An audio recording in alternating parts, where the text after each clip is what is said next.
where free press matters.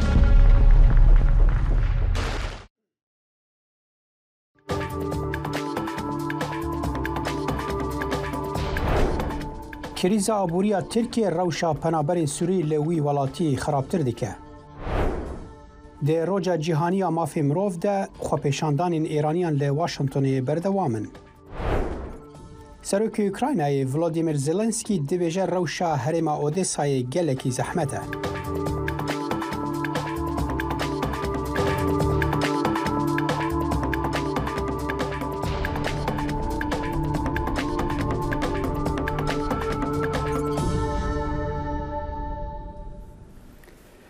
جه دنگی امریکا سلاوريزن هفكاري من دخيل الشمو ومن صالح دمي جربوا بينر هجا دمشمير حفتي بيانية الواشنطن بايتخت ام خلك كنويا برنامج كورت كونكشن جورا بيشكش دكن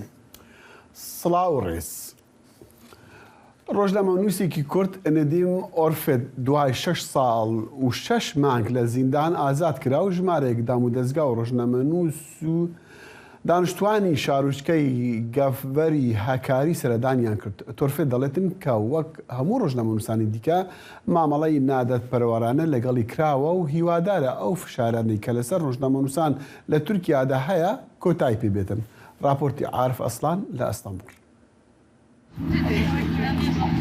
ev koma rojnamavanan piştî 6 sal û 6 mehan hevkarê xwe rojnamavan Nedîm Tüfend ku ji zindanê nû derketiye hembêz dikin. Rojnamavanê Kurd Nedîm Tüfend di sala 1990 da li bajarokê Gevera Culemêrgê Ankohekarî hatiye dinê. Tüfend li zanîngehê beşa mamostetiyê îngilîzî qedand û di 2012 da li Ajansa Navenda Nûçeyana Dîclê dest bi karê wergerê kir. Lê ew ji ber çêkirina nûçeyên derheqê bi pêkirina mafên mirovan da rastî gefa kuştinê hat û di 12 gulana 2016 da ji aliyê hêzên taybet ve li ser riya wanê hatibû desteserkirin. Pêvajoya şer da min gelek nûçeyên rastî balkêş kêşan dibe ya herî sereke jî ew nûçeya bûnê hêza Tirkan bibînin. Min jî ji ber vê nûçeya xwe û hin nûçeyên pêvajoya şer da min çêkirin ez hatim girtin. Tüfend bi îdaya propaganda û endamtiya Partiya Karkerên Kurdistan PKK hat zindan kirin. Di encama darizandinê da Dadiha Cezaya Girana Hakariyê ew bi heman îdayan 6 sal û 9 mehan cezayê zindanê ceza kiribû. Demas hatime darizandin bi rastî ez bendê bûm demekê kin da îdana min angaşname bê vekirin û ez zû bêm darizandin eger darizandin zû bê ez ê zû ji derkevim yani armanc ew bû ya min. Lê ez 13 mehan li benda angaşnameyê sekinim. Çava angaşname hat beriya min jî min naveroka angaşnameyê mêze kir tevahî nûçe bûn. Piştî ku Dadgeha Bilinda Tirkiye cezayê Tüfend erê kir ew piştî 6 sal û 6 mehan hat berdan. Me jî ew biryar me hem bire Dadgeha Bilind a Tirkiyeyê hem jî Dadgeha mafê mirovan a Ewropayê û em niha li ben davanin ku ew vê bînin rojava xwe. Li gor rapora Komala Rojnamavanên Dicle Firatê ku navenda wê li Amedê ye ji meha Xizîranê vir ve 25 rojnamavanên Kurd hatine zindan kirin. Li gor rapora rêxistina rojnamavanên bê sînor RSF Tirkiye di nava 108 welatan da di rêza 149 da ye. RSF bal dikişîne ku hikûmeta Tirkiye li hember hemê rexneyên dijî xwe astangiyan derdixe û rojnamavanan zindan dike. Ez dîsa jî dibêjim baş e ku hezar caran baş e ku ez bûm rojnameger. Ne tenê yanî wek ji bo ku ez vî karî dikim dibêjim ji bo herêma me ji bo welatê me pêwîstî bi rojnamegeriyê heye. Rojnamegeriyek ne ji rêzê rojnamegeriyek bi çavê bi dengê bi guhê civakê ve têkildar ji me re pêwîst e. Tüfend hêvî dike ku saziyên navneteviyê rojnamawanan li hember girtinên rojnamavan û nivîskarên Kurd bêdeng nemîne û piştgiriya wan were kirin. Arif Aslan, Dengê Amerîka, Hakarî. Serdozgeriya Tirkiye ji bo rakirina parêzbendiya parlemanî ji ser nûnera Partiya Demokratîka Gelan di parlemanê de Felek Naz Uca sê doz li parlemanê vekirin. Ji bo zanyariyên bêhtir di vê derbarê de niha peyamnêrê me li wanê Arif Aslan bi me re ye. Dem baş e Arif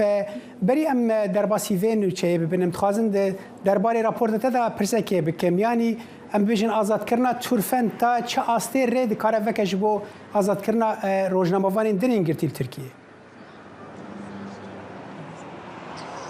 بله آزادکردنا روزنامه‌وان توفند هات روزه و جبر کو او گلک لسر و گفین کشتنه و هر وها دبویر د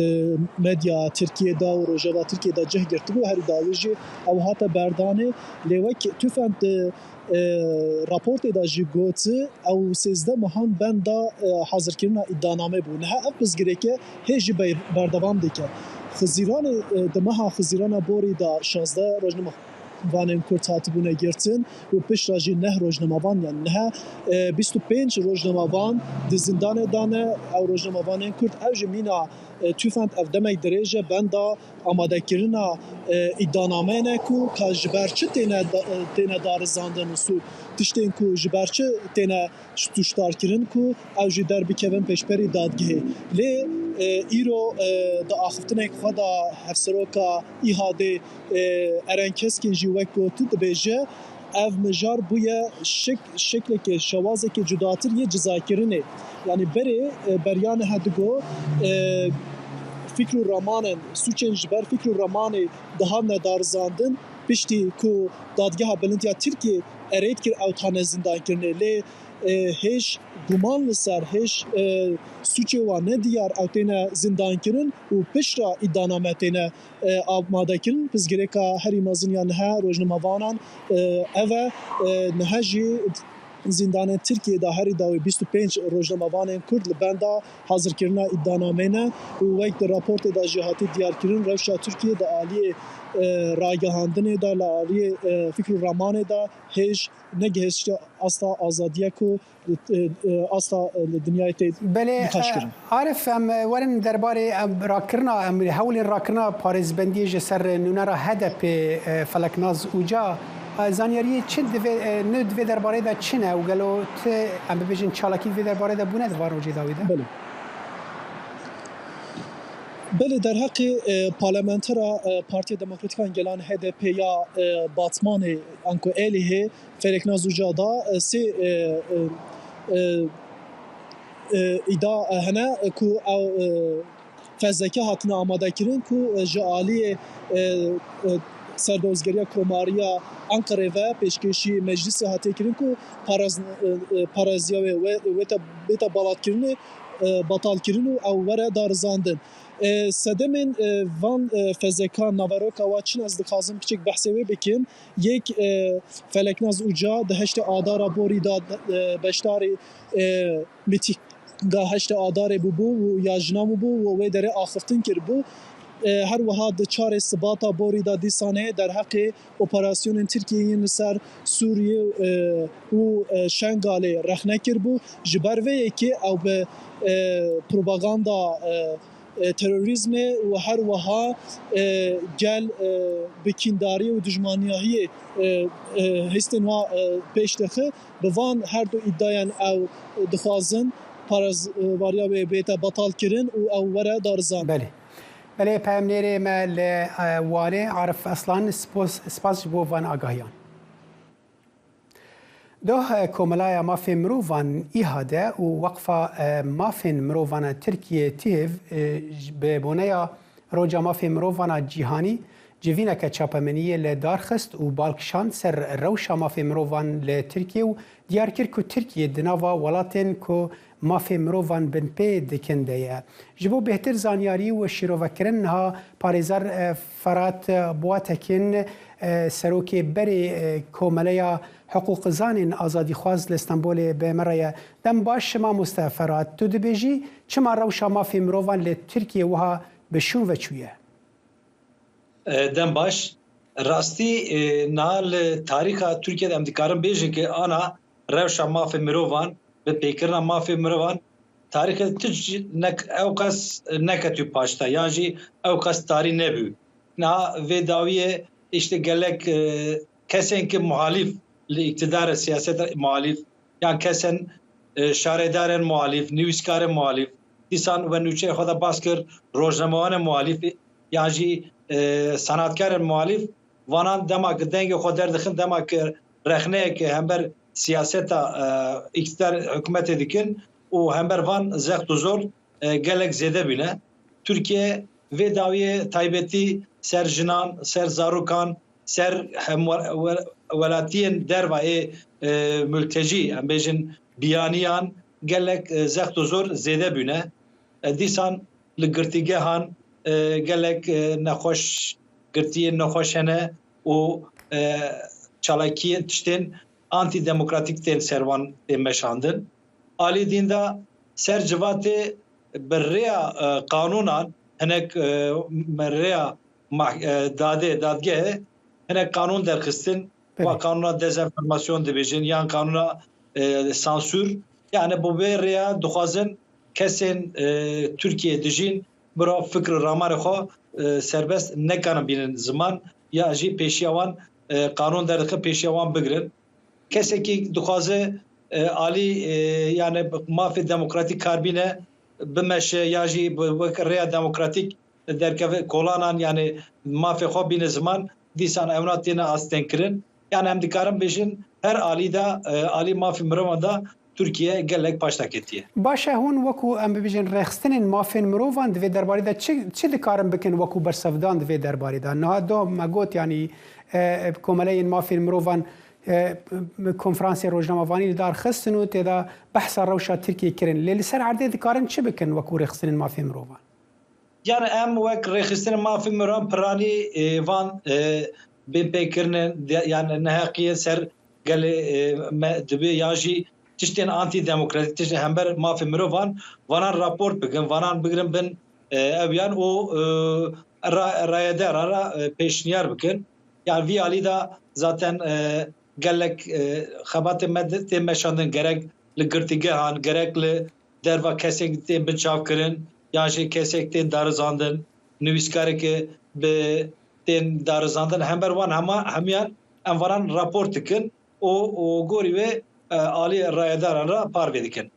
Başa Mamoste Ferhat yani ev ji bo dema dirêj yani çi ziyanê dikare bigihîne civaka Tirkiye ku rengekî ji rengan civaka Tirkiye civakeke vekiriye beşek jê peywendiyê wan rastrast bi Ewropayê re hene dezgehên Ewropî li wê derê kar dikin yani binpêkirinên mafên mirovan hûn wekû rexistinên mafê mirovan çawa dibînin wê çi ziyanê bo dema dirêj bigihînin civaka Tirkiye? Yani dema dirêj da niha îro Türkiye em bêjin van rojan ji meseleyeke ji bo zewacandina zarokek tê nîqaşkirin bes tu kes û ser civaka medya sosyal medya yan ciyê dîn da nikariye vê meselê nîqaş bike rexne bike ser vê biaxife yani vê tiştê van kirinan ve dixwazin civatê bêdeng bêrin û hemû muhalîfan kesên cuda kesên ki wek îktidar wek ew yê nafikirin wanan hemûyan bêdeng bikin. Tabii va jî tê manayeke Türkiye ger wisa biçe ew pêşketinê wîn yan tiştê destxistiyê wî jî paşva biçin û hêdî aliyekî tarî biçe û tu kes nekere fikr û ramara xwe bêje nekere jiyana xwe azad bijî. Başa Mamoste Ferhat ev tiştên ku hûn behsa vêyekê dikin yani girêdayî bi partiyeke destnîşankirîne wekû partiya AKP ku li ser desthilatê yan jî girêdayî bi dezgehên dewletê bi tevahî. Rastî piştî çawa uzanin 2016 darbeyek çêbû Tirkiye û li gel vê darbê hinek kanûn hatin kanûnên olağanüstü yani wisa ew derketin van kanûna her çi qes niha rabûne yani ne asayî rabûne ji dîsan li fîlî ew da tên meşandin ji bo veya em dikarin bêjin ki zext û zor û pêkirin mafê mirovan zêdetir dema vê îktidarê de bûye elbet siyasetek dewlet berê de jî problem hebû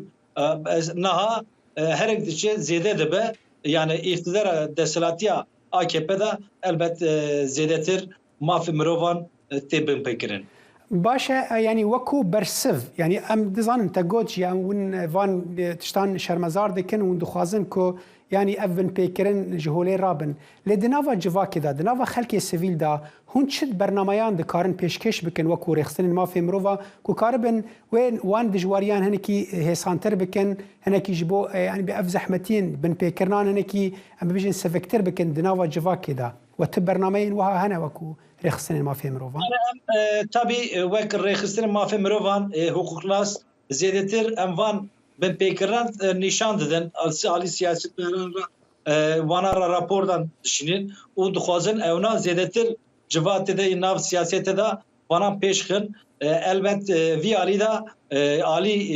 قانون علی دارزاندن علی محکمه دا علی داده امجی گورخا علی پارزرتیه دا دیسا پارزرتیه مافی مروان دا ام تشتی دسمتی ام دکنه دیسا جی کسین محالیف سیاست مدار محالیف یا جی پارتیین دخوازن ترکیه بر دموکراتیک وره پیشکرین وانا راجی البته تکلیمه هنه وانا راجی ناو دانستاندن ده ام دخوازن جوات یک آزاد جوات یک فکر و رمان خو آزاد بین زمان سر و آلیکاری و دست پیشکری ما چه دبنه. بله فرات بواتکین سروک بره کمله حقوق زان آزادی خواز استانبول سپاس بوان آگایان. ام سپاس کن روز باش. تورکیا میوانداری ملیۆنان پەنابەری سووری دەکاتن بەڵام لە نێوان هەڵاوسان و قەیرانی ئابووریدا ڕەفتاری نابەجێش دژی ئەوانە دەکرێت و راپۆرت لەبارەی هێرشی جەستەیی و زارێکی دژیان ڕاگەیەنراون. لە هەمان کاتیشدا تورکیا دەیەوێت پەنابەری زیاتر بگەڕێنتەوە سووریا. پنابر سوری محمد شیخ سال 2016 دیگل هفجین و 2000 خوش باجر حلب چون استانبول اولویر به جهبون جبر قیران آبوریانو که روشوان خرابتر دبی اونو کمال با دوید بریارن زحمت بدد. سوریا شغل ما في بسوريا. اگر از نچار ببم از بچم سوریه لی لویده کارتنیه و شرط و مرجین جیانی لور پرد جوارن. اگر جدستی من بی از هول بدم گو بچم ولاتا کیده بخودی خانی ما باشه لید ماها چلده وی کری بگهیجه 9,000 لیره ترکی و بجبومه وی پر زحمت به.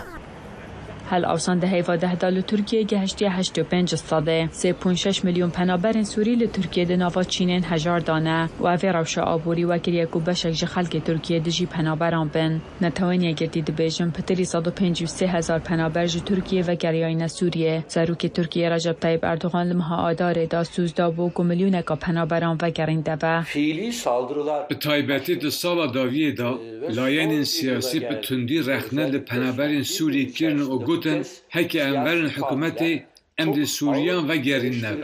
پرانیە سووریان کار دکەن بە موچەیەکی کێم کار دکەن داکو li vê derê bimînin û debara xwe bikin. Lê hinek Sûriyeyî hene ku ji ber fişar û êrişên fizîkî û derkî vedgerin Sûriyeyê.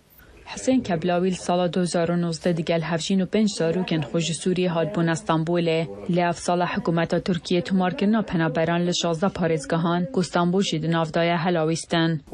جبر کو ناو من تومار کردن ام نکارن خانیه کی کری بکن و ام نکارن کاری کی گنجاو ببینن جبر کو ناو من لور نه تومار کریه بلگه من ناین قبول کردن و زاروک من نکارن بچن دبستانی زاروکن کبلاوی د ترسن در کفن کولانان گر پلیس بزانن او نه تومارکرین دترسن کو اوان فگرین تا سوریه وکی میلیونان خلک سوری او جراسی بجاردن زحمتن گر ل ترکیه بمینن جاناوان دجوار دبید و هندی و درجواک پدر دجمناتی اوان دکد یانجی حول بدن خوب گهین اروپا کره کا پریمترسیه و پاشا روجاوی جنا دیاره جبو راپورتا هنری رجول هاتین مای دنگ امریکا دەنگی ئەمریکا سەرچاوەی متمانە پێکراوی هەواڵ و زانیاری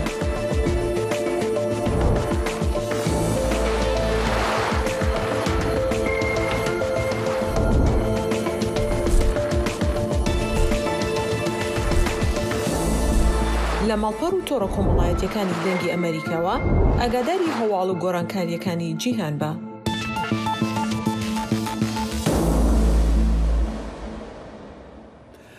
سێ مانگی خۆپێشاندانەکانی ئێران لە دەڤەری واشنگتن پایتەختی ئەمریکا هەر بەردەوامن. خۆپێشاندانەکان هاوکاتن لەگەڵ ڕۆژی جیهانی مافی مرۆڤ و لە سێدارەدانی گەنجێکی تەمەن 23 ساڵی لە ئێران کە بە تۆمەتی بەشداریکردن لەو خۆپێشاندانەدا سزادراوە. یەحیا بەرزنجی لە نێو خۆپێشاندانەکان بوو ئەم راپۆرتەی ناردووە.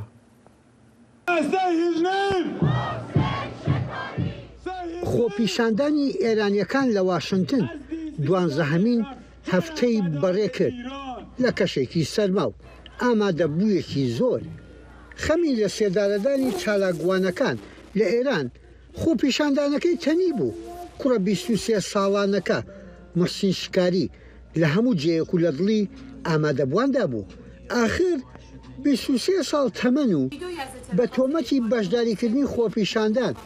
لە سێدارە درا. تم برنامه امروز ما راجع به اعدام هست. در اعتراض برنامه امرومان لەسەر لە سێدارەدان دەبێت دژی ئەو لە سێدارەدانانین کەوا ڕژێمی ئێران دەرهەق بە چالاکوانان بەڕێوەی دەبات شۆڕشی خەڵکی ئێران بێ پێشینەیە، هەروەها سەرکوتکردن و خوێنڕشتنی دەستگا سەرکوتکەرەکانی عەلی خەمەنەیش بێ پێشینە بووە. ئەوان دەیانەوێت بە ترس و خوێنڕشتن و لە سێدارەدان شۆڕشی خەڵکی ئێران بوەستێنن.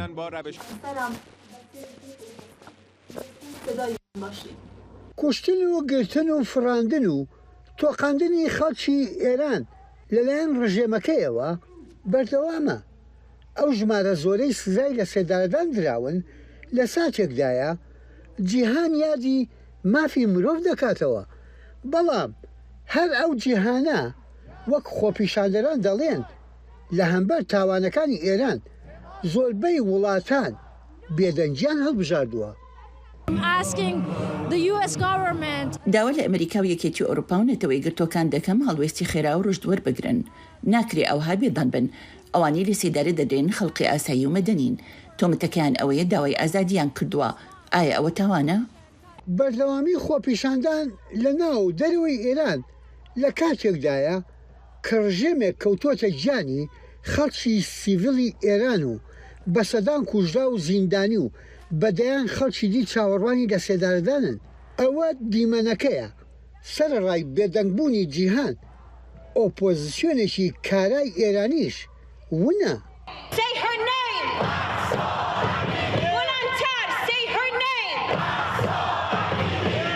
هۆی سەرەکی ئێستا لێرە ئەمریکا و بریتانیا و فەڕەنسا و چەند کشوەری زلهێزن کە ئێستا بە تەواوی نەهاتوونەتە سەرخەت، باوەڕیان بەوەی نییە ئاڵوگۆڕی جمهوری ئیسلامی پێک بێ، بۆیە ئاقارەکەشی نادیارە. بەتایبەت ئێستا خەڵک دەکەوێتە دەست خەڵکیش لە ناوخۆ زۆر بەتەواو حتا بڵم یەک دووەمی خەڵکەکەی نەهاتووە. ئەگە بێنە سەر ئەو باوەڕێ بەتایبەت لە شارە گەورەکانی وەکو تاران و ئیسفەهان و تەورێز و ئەوانە ئەگە خەڵک بێ و بێتە سەر شەقام پێویستی بە هیچ ئاڵوگۆڕێکی دەرەوە ناکە بۆ خۆیان دەتوانن. بەردەوام وڵاتانی زلهێز تای تەرازووی دەستکەوت پێشڕەوی هەڵوێستەکانیانە. لەو دۆخەی لە ئێران دەگوزەرێت داخۆ تای تەرازوەکە بەلای خەڵکی ئێران دەشکێتەوە یان لە قازانجی کۆماری ئیسلامی ئێران دەمێنێتەوە. یەحیا بەرزنجی دەنجی ئەمریکا، واشنگتن. بری دروجان زاروکک ل کامپا آشتی ل عربد یا سلیمانیه پێکەتنە ئاگەرێکی بە چادرێکی دا شەوتی و خودی وی داخواز ژێ حکوومەتە عێراقی کرن کۆ ئالیکاریە وان بکە و vegrin welatê xwe berpirsên حکوومەتە هەرێما کوردستانê dibêjin heta ji destê wan tê wê alîkariya wan bikin. Pemnêra me li Silêmaniyê raportekê amade kiriye. ئەم جارە سەرنجتان بۆ کارەساتێکی پڕ تراژیدی ڕادەکێشم. ئەمەی دەیبینن پاشماوەی پێستی ئەو مناڵە تەمەن ساڵ و هەژمانگەیە کە بەر لە 2 ڕۆژ بەهۆی کەوتنەوەی ئاگر لە یەکێک لە چادرەکان لە کەمپی ئاشتی گیانی لەدەستدا.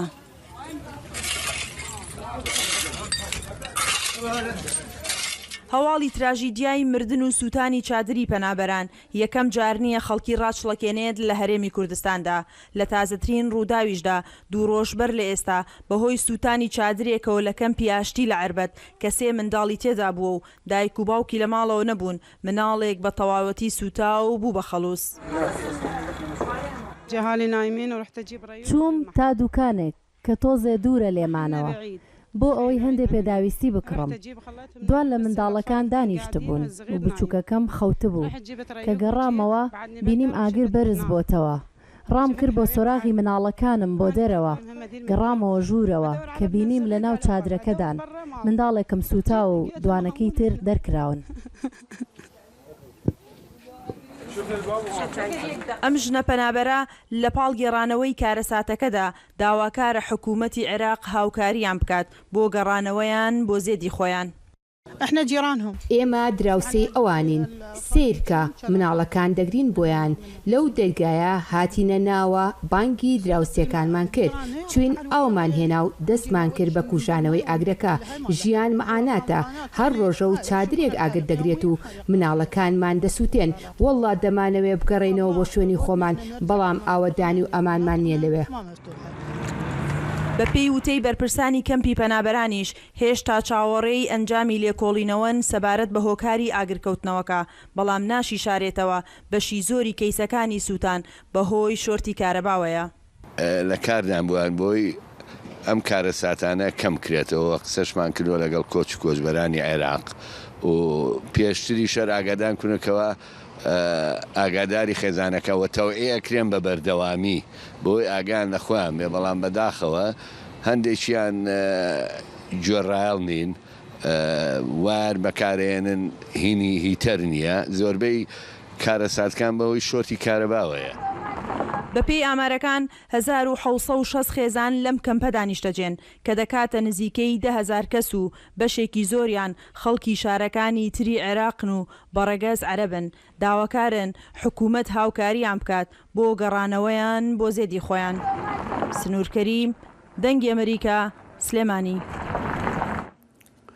ئاوارەیان شنگاڵێژی لێ کامپێن هەرێما کوردستان عێراقیژی بەرچەندین ئەگەران جواناژی نەبوونا باوەریە بسۆزین حکومەتین هەولێر و بەغدایە ناڤەگەڕنە سەر ماڵ و حالن خوا لێ نەبوونە ئاسایش و نەبوونە ئارامیە لێ هەرێمن وان ڕێگرن یەن ڕێگرن سەرەکەنە لە پێش ڤەگەڕیانەوان پامرێ دەنگی ئەمریکا کاوە عومەر لە دەشتا مووسڵێ وان سەدەمان پێتر شڕۆڤەتکە کاوە فەرموو.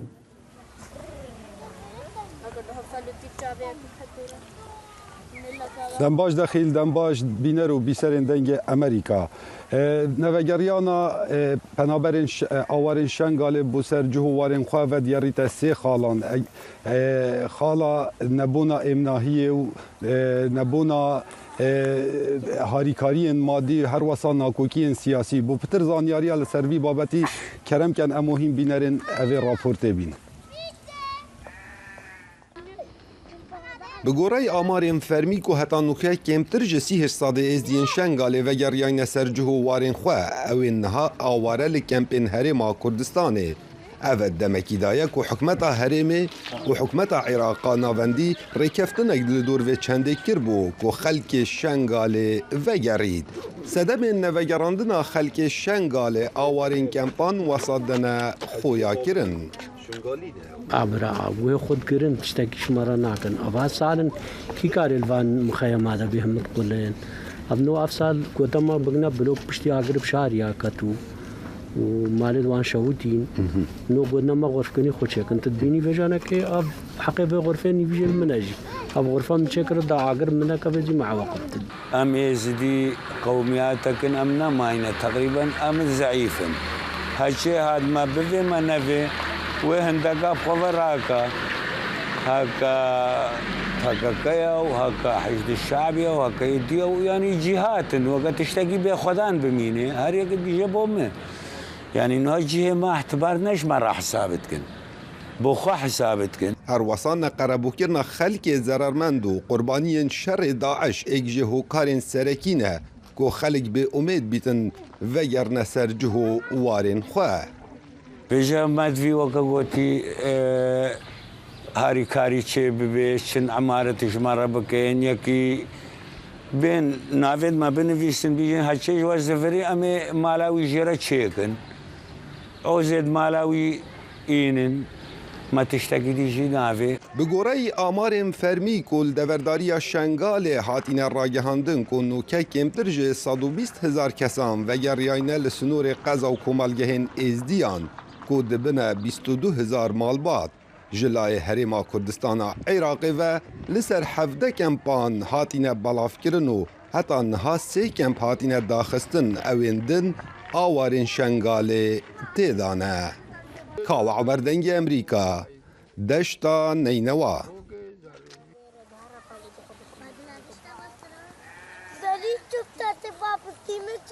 Belê wekû hatiye xweyakirin di raporta vîdyoyî da ku sedemên سدم نوگراندنا آوارن شنگال بو سر جوه وارن خواه ودگریت سه هوکارن سرکی هوکار هر گرنگ اوکو امنیت شنگاله هبونا هیز و هیزن چکدارن جدا جدا دناوا قضا شنگاله دا کو گلک هیز جوان هفدوجی یکن جبروی یکی ترسک آمازن لجم خلکی درست بو یکو وگرنه قضا شنگاله هر دیسان هبونا هیزن چکدار و دگل هنده ایرشکرنا فروکن ترکیه بو سر قضا شنگاله کو اوجی ترسک آمازن لجم خلکی درست کریه بریا چند مهان من راپورت اگل دور وی بابتی درست کر بو کو خلکی سویل بو آرمانجن فروکن ترکیه حتی زارو بوینه آرمانجن فروکن ترکیه داخل بله که هلبد لوی بوهاره بوری از بارد کم هیوا 4 بو و نیسانی بو یا هیوا 5 بو دمی کو حکومت عراقی هاتی وی ایوان کمان چکدار هندکانه لتن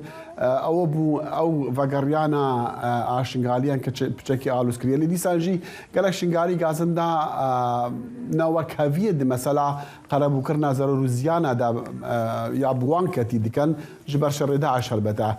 او یک جسد من بباوری آوان بحکومت بغداد و هوليري و بيك جاري بريار آوان خدا يكون نفقرن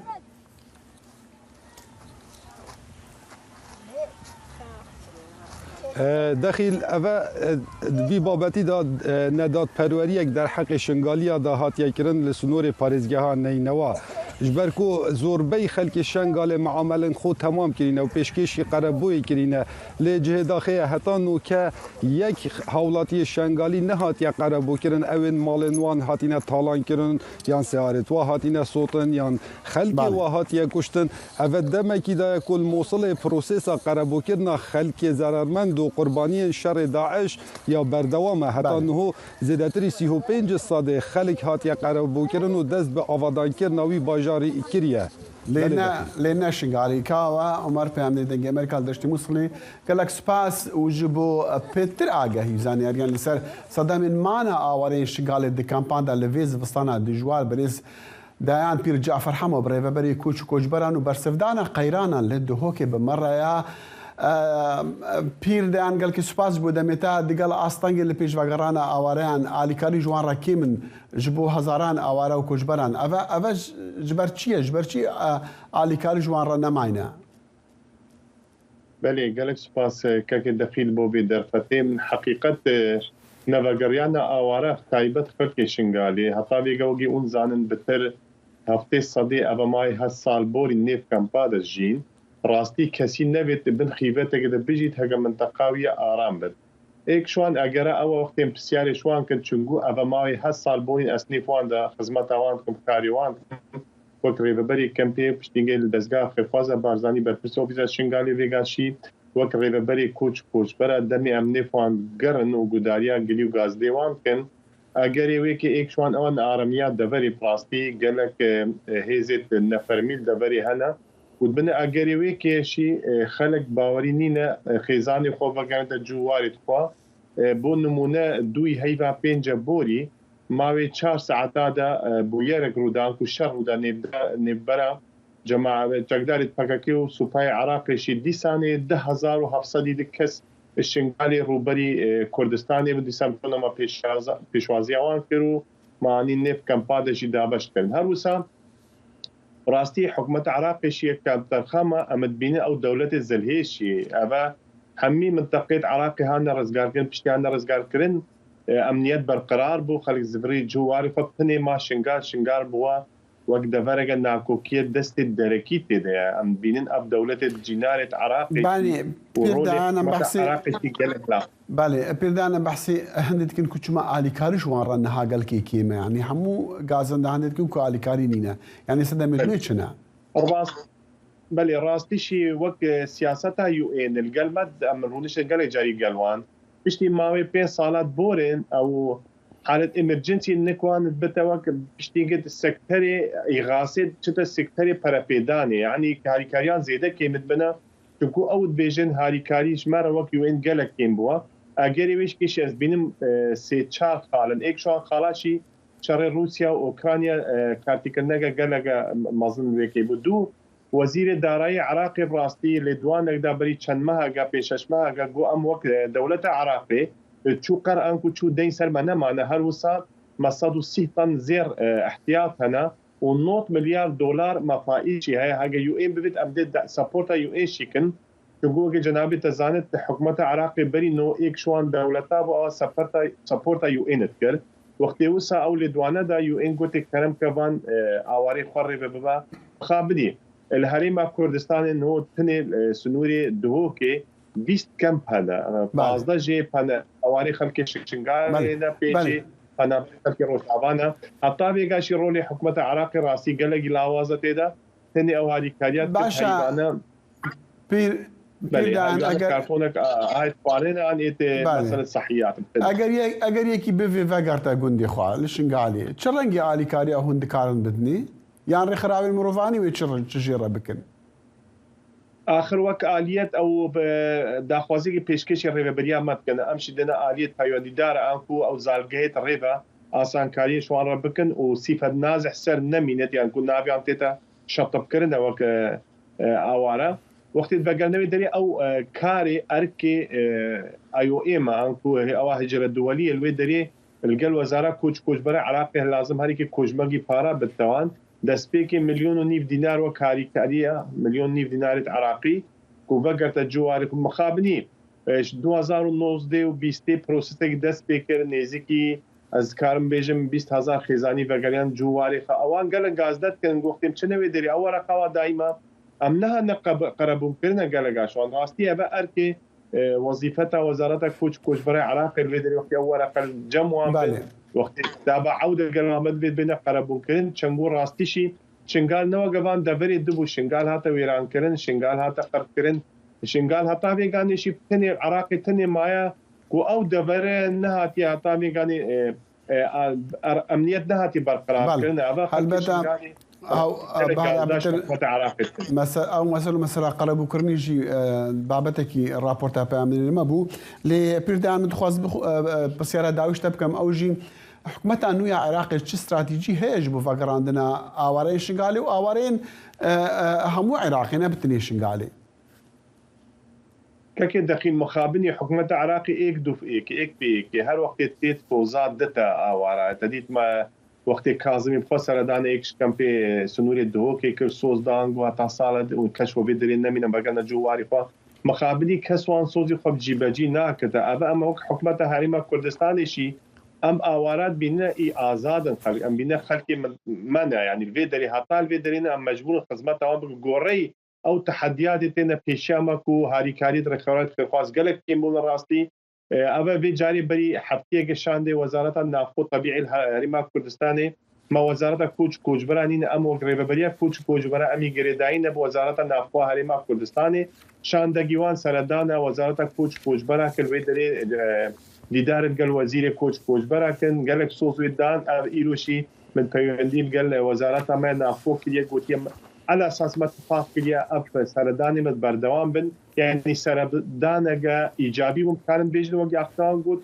قوتي نابي تشي إيك شو أنظمنيون وبديكم هردم سردانة بغداد بقول تقول وقت رخراوي خير خواص نمان أم مجبور أنا خبرين بردستي حكومة عراقي تشنقو وظيفتها ويا بهاريكاري بان آوارا راب تشنقو آوارا همين نفوسان نينا ويا كاكيد دخيل أبا الصالة عراقي صالانة بوجاوي هيا هر سال بوجتي تفسد كرش لاي برلماني عراقي را هر باريزگاهي حساوي حسام موصلي شي تيتا مخابني أبا 8 سالش حسام موصلي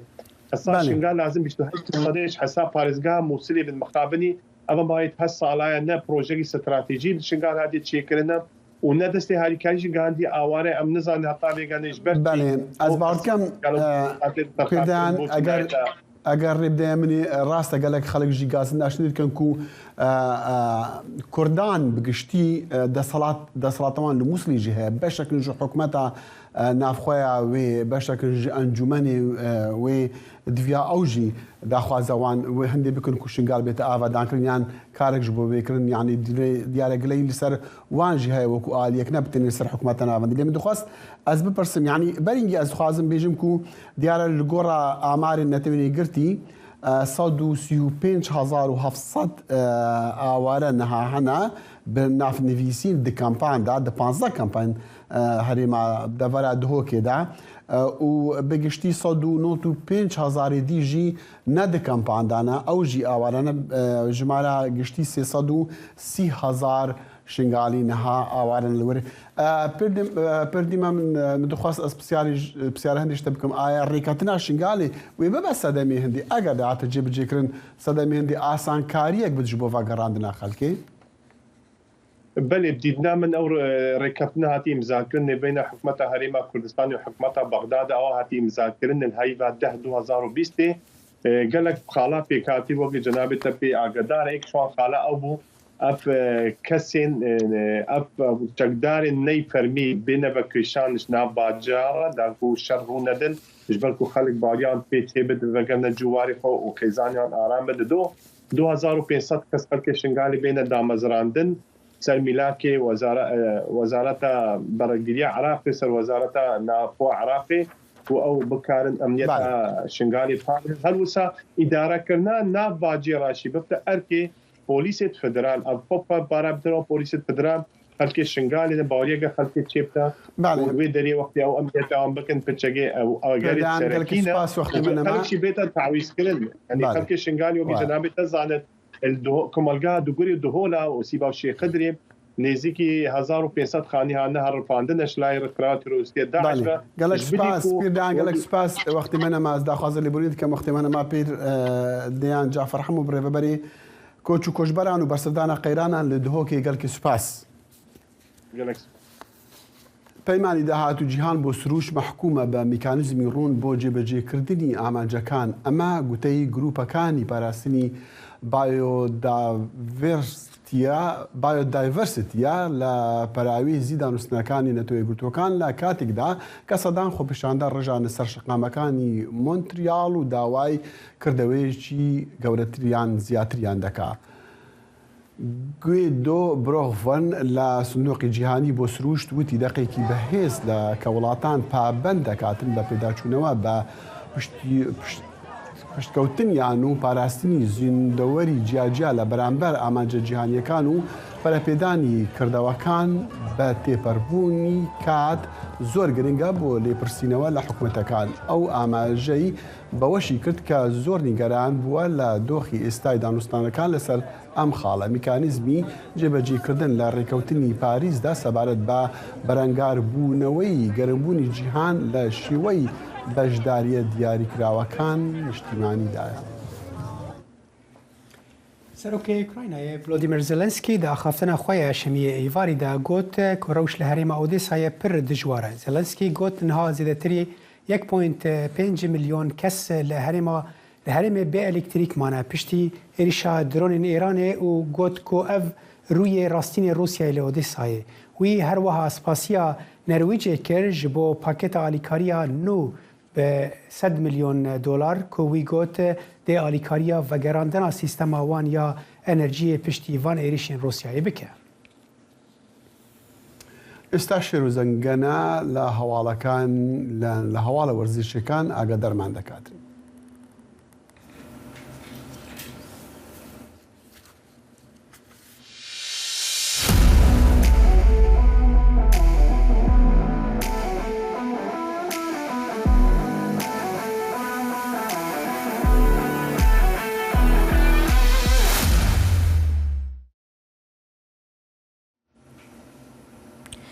سڵاوم کاتتان شاد بەخێربێنەوە بۆ بڕگەی جامی جیهانی تۆپی پێ. مۆندیالەکە بەردەوامە و لە یاریەکانی بەر لە کۆتایی نزیک دەبینەوە. ئەم مۆندیالە پڕ بوو لە ئەنجامی چاوەڕوان نەکراو. یەکێک لە سوپرایزە گەورەکانی ئەم مۆندیالە تیمی مەغریبە بە شێوێکی چاوەڕوان نەکراو گەیشتا قۆناغی چارەک و کۆتایی و هەروەها پاشانیش مێژووی تۆمار کرد بە برنەوەی لە پورتوگال و چوونی بۆ یاری بەر لە کۆتایی. مەغرب یەکەم وڵاتی ئەفریقای و عەرەبیە لە مێژووی جامی جیهانی تۆپی پێدا بگاتە قۆناغی بەر لە کۆتایی. هاندەرانی ئەم تیمە ئێجگار دڵیان خۆشە بە سەرکەوتنی تیمەکەیان و هەرپاش یاریەکە ڕۆژی شەممەی نێوان مەغریب و پورتوگال و سەرکەوتنیان بە 2 گۆڵ بەرامبەر بە 1 گۆڵ کاتێ یاریزانان گەڕانەوە بۆ ئۆتێلەکەیان بە شێوەیەکی زۆر جوان چاوەڕوانیان دەکرا لەلایەن هاندەرەکانیان و خۆشحاڵیان دەردەبڕی لەوێدا. فەرەنسا بە یەکێک لە تیمە بەهێزەکان دادەنرێت و ڕۆژی شەمە ڕوبەڕووی ئینگلتەرا بۆەوە و توانی بە 2 گۆڵ بەرامبەر بە 1 گۆڵ چوونی بۆ یاری بەر لە کۆتایی مسۆگەر بکات. بەر لە یاریەکە لە تویتێکدا ئیمانوێل ماکرۆنی سەرۆکی فەرەنسا پەیامێکی ئاراسەی ڕیشی سوناکی سەرۆکوەزیرانی بەریتانیا کردبوو و تێیدا نووسی بووی ئەگەر بیبەنەوە کە دەزانم دەیبینەوە هیوای سەرکەوتنمان لە یاری بەر لە کۆتاییدا بۆ بخوازن و ڕیشی سوناکیش وەڵامی دابەوە کە نایبەنەوە بەڵام ئەگەر برتانەوە ئەوە هیواتان بۆ دەخوازین. پاش بردنەوەی فەرەنسا و هاوڵاتیانی فەڕەنسی لە پاریس بە ئاهەنگگێڕان و یاریە ئاگرینەکان خۆشحاڵی خۆیان دەربڕی بۆ سەرکەوتنی ئەو تیمەی هەتا ئێستا 2 جار جامی جیهانی بردوتەوە. پاش ئەوەی کرواتیا ڕێگەی لە چوونی بەرازیل گرت بۆ یاریبەر لە کۆتایی سەرباری ئەوەی نەیمار گرانبەهاترین یاریزانی جیهان بۆ بەرازیل یاری دەکات، پرسیاری ئەوەی کە ئایا لە جامی جیهانی داهاتوودا نەیمار یاری دەکاتەوە یان نا زۆر هاتە ئاراوە. نەیمار کە ئێستا تەمەنی 30 ساڵە گوتی بێگومان لە یاریەکانی جامی جیهانی داهاتوو 4 ساڵی تر لە باکووری ئەمریکا بەم جلوبەرگەی تیمی بەرازیلەوە دەمبیننەوە. یەکێک لە یاریەکانی کە مشتومڕێکی زۆری لە ڕووی ناوبژیوانیەوە لێکەوتۆتەوە یاریەکی نێوان ئەرژەنتین و هۆڵەندا بوو کە ڕۆژی هەینی یاریەکە کراو. یاریەکە هەتا بڵێ توندوتیژ بوو لە ئەنجامدا ئەرژەنتین بە پەناڵتی لە هۆڵەندای بردەوە. تەنانەت شێوازی خۆشحاڵی دەربڕینی تیمی ئەرژەنتینیش ڕخنەی لێگیرا و چونکە وەک هاندان و وروژاندنی تیمی بەرامبەر لای هەندێک لە شارەزانی تۆپی پێ لێک دەدرێتەوە. یاریەکانی بەر لە کۆتایی ڕۆژی سێشەمە دەست پێ دەکات و ئەرژەنتینا ڕوبەڕووی کرواتیا دەبێتەوە و ڕۆژی چوارشەمەش فەرەنسا و مەغریب. ئەگەر فەرەنسا لە مەغریب بباتەوە و کرواتیاش لە ئەرژەنتین ئەوە مێژوو دووبارە دەبێتەوە وەکو ساڵی 2018 کرواتیا و فەرەنسا لە فاینەڵ دەبن. ئازیزان بۆ تاوتوێکردنی ئەم بابەتە ئێستاش دەچینە لای ناوبژیوانی پلەیەکی عێراق دارا جەلال لەگەڵماندایە.